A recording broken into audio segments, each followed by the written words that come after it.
Right, yeah. Alright, so today we had in the shop a John Deere.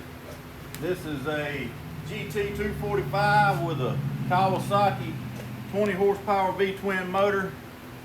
And the customer brought it in. It wouldn't start.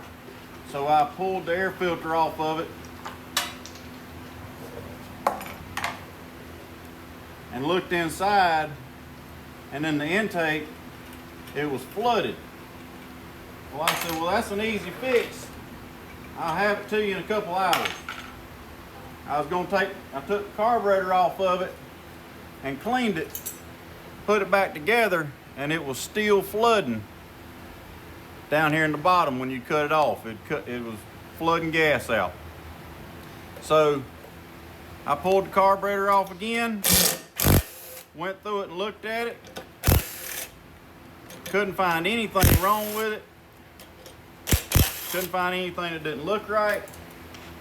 I ordered a new carburetor for it, put it on there, and lo and behold, it did the same thing, flooding out when you cut it off. Wouldn't even run because it was flooding out so much.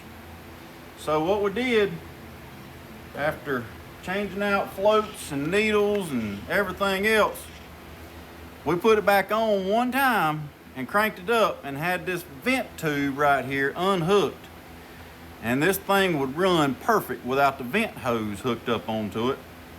So I pulled the vent line out, and in the bottom of the vent line, I cut this away to see what was in it.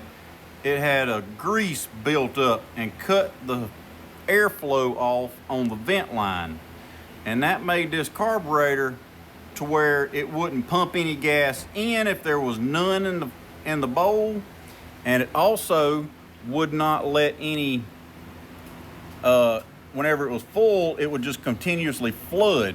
So what we did is we cut the vent line off a little shorter, put it all back together, and it's running 100%.